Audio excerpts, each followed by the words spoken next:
بسم الله الرحمن الرحيم. تعليم القصيم، إدارة برنامج فارس. سوف نشرح رفع بدل طبيعة عمل ولضمان استمرار الصرف لمن يزاولون مهام المسمى الوظيفي فعليا. يدخل الموظف لحسابه الشخصي، ثم يطلع على تنبيهات الوزارة، وبعد ذلك يضغط على شعار مربعات، ثم يضغط على صلاحية الخدمة الذاتية للموظف، بعد ذلك الرواتب والبدلات، ثم ينزل إلى أسفل الصفحة ويضغط على طلب إضافة بدل، ثم تفتح له صفحة اللي هي إضافة، يضغط على الإضافة اللي في الوسط، ثم تظهر له صفحة طلب البدل، ثم ينزل أسفل ويتأكد من معلوماته. وقبل ذلك يجب أن يطبع اللي هي النماذج، ينزل في الوسط تقريبا باللون الأزرق، يضغط عليها، بعد ذلك يقوم بتنزيلها على سطح المكتب بصيغة PDF، ثم يختار النموذج المطابق للمسمى الوظيفي. بعد ذلك يقوم الرئيس المباشر بتعبئة النموذج، ثم ختم النموذج وتوقيعه. بعد ما يجهز هذا النموذج تقوم بالدخول للمرة الثانية لإرفاقه. ومن الخطأ اللي يقع فيه بعض الزملاء، إذا طبع النماذج للتعبئة يضغط إكس أو يسكر الصفحة كاملة بدون ما يضغط إلغاء. هذا الشيء يسبب له التعليق. يجب أن تضغط على كلمة إلغاء، يرجعك للصفحة اللي قبلها، ثم تضغط إلغاء المرة الثانية، ثم تظهر نافذة بالتأكيد إلغاء العملية كاملة، تضغط نعم ليرجعك للصفحة الرئيسية. بعد ذلك تضغط خروج لتعبئة النموذج. الآن نطبق بحساب موظف يكون النموذج جاهز معبى من رئيسه المباشر. يدخل إلى شعار المربعات، ثم الخدمة الذاتية للموظف،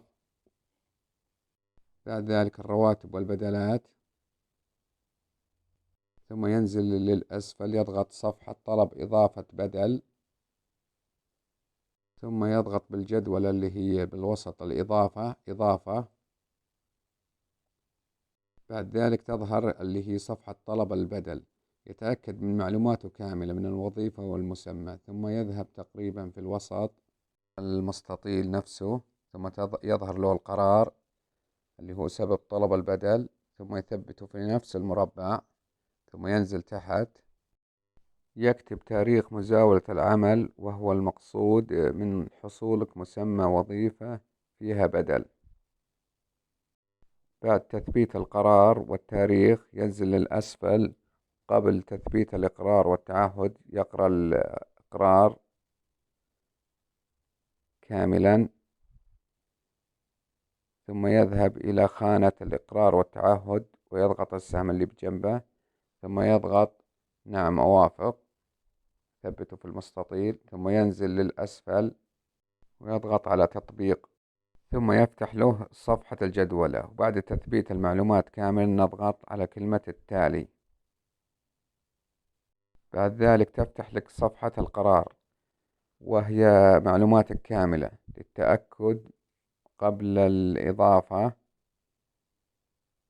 بعد ذلك ننزل في الوسط يوجد زايد، نضغط على كلمة زايد وهي الإضافة، إضافة المرفق، نضغط على اختيار الملف، نذهب إلى سطح المكتب تقريبا، ثم نختار الملف اللي هو PDF. بعد تثبيت مشهد مزاولة العمل ننزل للأسفل تقريبا في الزاوية، نضغط على تطبيق. تم تحميل المرفق بنجاح. الآن ننزل تقريبا للأسفل ثم نشاهد علامة الزايد بجنبها اللي هو المرفق، ونتأكد من سلسلة الاعتمادات، حيث أن الأول اللي هو رئيس المباشر، ثم تذهب إلى الوزارة، وبعد ذلك ترجع إلى نفس الإدارة، تذهب إلى رئيس الرواتب ومدير الموارد البشرية والمدير العام. بإمكانك كتابة أي ملاحظة هنا في المستطيل للمعتمدون. بعد ذلك ننزل للأسفل ثم نضغط على كلمة تقديم. تم تقديم الطلب بنجاح، وشكرا.